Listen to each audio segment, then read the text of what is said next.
Hello viewers, food diet and nutrition के ऊपर video series में आप सबका बहुत बहुत स्वागत है। आज हम एक ऐसे ट्रेंड के बारे में बात करेंगे जो फिटनेस इंडस्ट्री में वेट लॉस के लिए बहुत ज़्यादा पॉपुलर है। बहुत सारे सेलिब्रिटीज इस मेथड को अपना रहे हैं और ये मेथड है इंटरमिटेंट फास्टिंग। हमारे इंडियन कल्चर में अलग अलग धर्म के लोग अलग अलग तरीके से फास्टिंग को अपनाते हैं। हजारों सालों से इंडियन कल्चर में फास्टिंग को अपनाया जा रहा है। तो सडनली ये फास्टिंग फिटनेस इंडस्ट्री में इतना पॉपुलर कैसे हो गया? ये पॉपुलैरिटी 1990s में आया जब एक अमेरिकन राइटर ने फास्टिंग की हेल्थ बेनिफिट्स के ऊपर एक बुक लिखा और फास्टिंग के बारे में वेस्टर्न वर्ल्ड के लोगों ने जाना कि किस तरह से फास्टिंग के थ्रू बेटर हेल्थ को पाया जा सकता है। इन 2012 फिटनेस इंडस्ट्री ने इस मेथड को ऑफिशियली रिकॉग्नाइज किया for weight loss. Intermittent fasting concept में पर्सन एक पर्टिकुलर विंडो में खाना खाते हैं और पर्टिकुलर विंडो में फास्टिंग में रहते हैं। This is not a diet concept, this is not a food related pattern. ये एक ईटिंग पैटर्न है कि कब खाना खाएंगे और कब खाना नहीं खाएंगे, बॉडी को टोटली फास्टिंग में कब रखेंगे। इस प्रोसेस में लोग अलग अलग कॉम्बिनेशन को अपनाते हैं। 1 मील ए डे, हर रोज एक टाइम खाना खाना।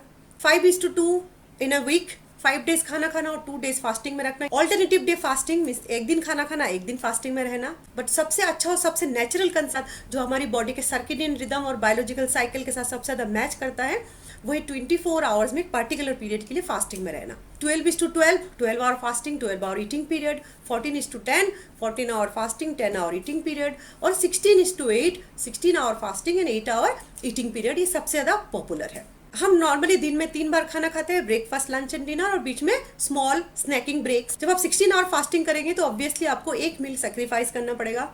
या तो आप ब्रेकफास्ट को सेक्रीफाइस कर सकते हैं या लंच को या डिनर को।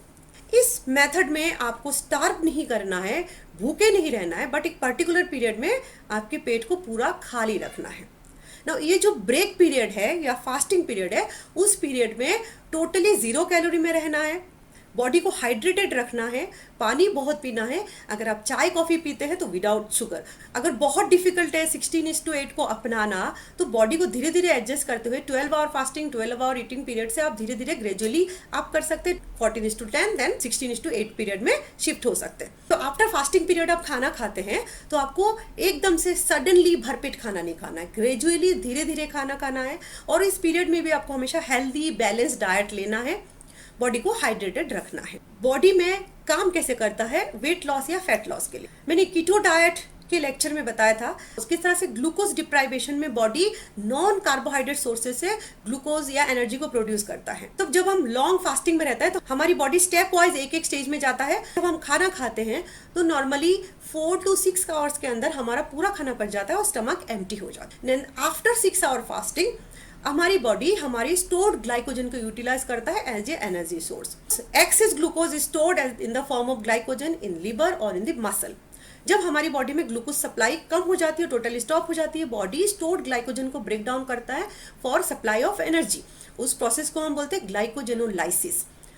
Glycogenolysis again further 4 to 6 hours तक हमारी एनर्जी सप्लाई को मेंटेन करके रखता है।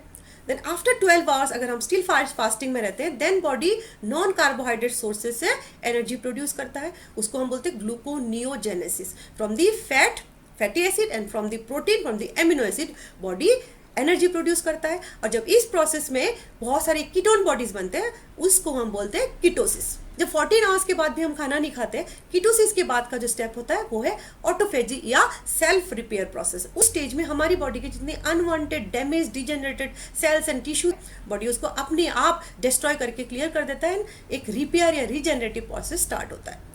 So when you are in extended period of fasting आपकी बॉडी में होता है glycogenolysis, then gluconeogenesis, then ketosis and then autophagy और the repair process. Intermittent fasting को अपनाते हैं तो आपकी बॉडी ग्लूकोज डिफिशियंसी में रहता है for extended period of time. उस पीरियड में हमारी बॉडी की स्टोर्ड फैट धीरे धीरे ब्रेक डाउन होके यूटिलाइज होके स्टोर को डिप्लीट कर देता है और इसी वजह से बॉडी से फैट लॉस होता है। फैट लॉस की वजह से वेट लॉस होता है। नॉर्मली आफ्टर 2 वीक्स बॉडी में इफेक्ट आना स्टार्ट होता है, weight loss and gradual inch loss भी स्टार्ट हो जाता है। विद इन 2 to 3 मंथ्स आप 2 to 6 kg वेट लॉस कर सकते हैं। वेट लॉस के साथ साथ इंटरमिटेंट फास्टिंग बहुत सारे और भी फायदेमंद चीज करता है। सबसे बेनिफिशियल चीज है हमारी बॉडी की इंसुलिन की फंक्शन को बेटर करना। जब भी हम खाना खाते हैं हमारी बॉडी की ग्लूकोज लेवल अप होता है, और जितनी बार खाना खाते हैं उतनी बार ग्लूकोज लेवल अप होता है। After breakfast, after lunch, after dinner. उसके पैरेलली इंसुलिन लेवल भी राइज होता है, बिकॉज इंसुलिन चाहिए हमारी बॉडी के सेल में ग्लूकोज को पहुंचाने के लिए। ईच एंड एवरी सेल में ग्लूकोज पहुंचता है, तभी बॉडी उसको यूटिलाइज करता है। अगर हम दिन भर खाना खाते रहते हैं तो हमारी बॉडी में ग्लूकोज एंड इंसुलिन लेवल दोनों ही अप रहता है, और बॉडी में ये लंबे समय तक अगर बना रहता है तो हमारी बॉडी की सेल्स की इंसुलिन की सेंसिटिविटी धीरे धीरे कम हो जाती है, और इंसुलिन प्रॉपरली वर्क नहीं कर पाता है to get the glucose enter the cell. इस वजह से हमारी ब्लड में ग्लूकोज लेवल बढ़ने लगता है, और धीरे धीरे पर्सन में डेवलप होता है इंसुलिन रेजिस्टेंस। और this is the starting point of diabetes, pre diabetic stage में आना। और जब इंसुलिन रेजिस्टेंस और बढ़ जाता है देन पर्सन डायबिटिक हो जाता है, और ब्लड में ग्लूकोज लेवल बढ़ा हुआ होता है लेकिन सेल में ग्लूकोज नहीं पहुंच पाता है। एक्सटेंडेड पीरियड तक फास्टिंग करते हैं, 16 आवर्स फास्टिंग किया तो उतने पीरियड में ना ग्लूकोज रिलीज हुआ ना इंसुलिन रिलीज हुआ। उसके बाद जब हमने खाना खाया ग्लूकोज के साथ साथ इंसुलिन भी रिलीज हुआ, और हमारी हर एक सेल की इंसुलिन सेंसिटिविटी बहुत प्रॉपर वर्किंग स्टेज में होता है। सो सबसे ज्यादा बेनिफिट है for the pre diabetic person. किसी का अगर blood sugar level upper level में टच कर रहा है और डायबिटीज होने की पूरे चांसेस, या ऑलरेडी डायबिटिक टाइप 2 है, then this is very helpful to improve the insulin sensitivity. Now another benefit है फॉर आवर ब्रेन हेल्थ। जब हम लॉन्ग पीरियड ऑफ फास्टिंग में रहते हैं तो हमारी बॉडी को एक ट्रॉमेटिक शॉक जैसा फील होता है, क्योंकि उसको ग्लूकोज सप्लाई प्रॉपर नहीं मिल पाता है। सेम ऐसा शॉक एक्सरसाइज के बाद मिलता है, सेम ऐसा शॉक कोग्निटिव फंक्शन के बाद मिलता है, लाइक मेंटल एबिलिटी गेम। सो इस तरह की शॉक कंडीशन में ब्रेन न्यूरोट्रॉपिक फैक्टर्स बहुत लार्ज क्वांटिटी में बनाता है, और वो न्यूरोट्रॉपिक फैक्टर्स जो है वो हमें न्यूरॉन्स के हेल्थ के लिए बहुत अच्छा है। न्यूरॉन्स के फंक्शनल एबिलिटी को इम्प्रूव करता है, दैट मीन्स आपकी मेंटल एबिलिटी धीरे धीरे बढ़ता है। इंटरमिटेंट फास्टिंग हमारी बॉडी की रिपेयर प्रोसेस को बढ़ाता है, इससे बॉडी की इन्फ्लेमेशन, जॉइंट पेन, कैंसर होने के चांसेस कम होते हैं। हेयर हेल्थ, स्किन हेल्थ भी इम्प्रूव होता है। एंटी एजिंग इफेक्ट आता है, लाइफ स्पैन बढ़ता है। ग्रोथ हार्मोन का रिलीज भी बहुत अच्छी तरह से इंप्रूव करता है इंटरमिटेंट फास्टिंग।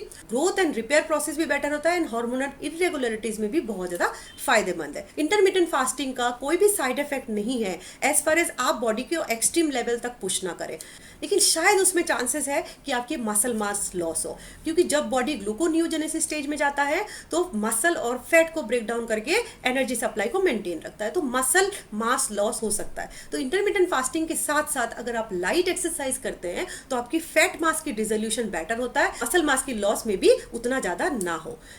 लेकिन बहुत ज़्यादा हैवी एक्सरसाइज करना भी अगेन फास्टिंग में रिकमेंडेड नहीं है, तो light exercise with intermittent fasting will give you the best result. Intermittent fasting सबके लिए रिकमेंडेड नहीं है। जिनको ऑलरेडी ईटिंग डिसऑर्डर है, like the person having anorexia, very less body weight, having low BP, उनके लिए बिल्कुल रिकमेंडेड नहीं है। Breast feeding mothers, pregnant ladies, small children and the growing teenagers, उनके लिए भी इंटरमिटेंट फास्टिंग रिकमेंडेड नहीं है। Aged person with other comorbid condition, severe diseases, again उनके लिए भी रिकमेंडेड नहीं है। Intermittent fasting is totally contraindicated for the person having type 1 diabetes. ऐसे लोग जिनको टाइप 1 डायबिटीज है, जिनमें ऑलरेडी इंसुलिन रिलीज बहुत ज़्यादा कंप्रोमाइज्ड है, ऐसे व्यक्तियों के लिए इंटरमिटेंट फास्टिंग बिल्कुल भी रिकमेंडेड नहीं है। इंटरमिटेंट फास्टिंग हालांकि अभी अभी पॉपुलर हुआ, पर हमारे इंडियन कल्चर में एक बहुत पुरानी परंपरा है। बहुत सारे लोग अलग अलग तरीके से फास्टिंग को अपनाते हैं। Now in this modern time fitness industry ने उसको फिर से रिवाइव कर दिया है, और उसकी बेनिफिट को एक्चुअली लोगों को बताया है कि किस तरह से इंटरमिटेंट फास्टिंग आपको बेटर हेल्थ अचीव करने में मदद कर सकता है। Body weight loss is a additional benefit along with less chances of type 2 diabetes, of cancer, body pain and other degenerative diseases, better mental health, anti-aging property. Intermittent fasting is a very good way to get a better health, but उसको अपनाने से पहले obviously nutritionist की सलाह जरूर लेनी चाहिए, किसी के एक्सपर्ट सुपरविजन में ही अपनाना चाहिए। At the fasting period 0 calorie level को मेंटेन करना है, और एट द ईटिंग विंडो आपको ओवर ईटिंग नहीं करना है, हेल्दी बैलेंस्ड न्यूट्रिशियस फूड खाना है, then this intermittent fasting can do miracle for you. पूरा वीडियो देखने के लिए आपका बहुत बहुत शुक्रिया। अगर आपने अभी तक मेरे चैनल को सब्सक्राइब नहीं किया है तो ज़रूर करें।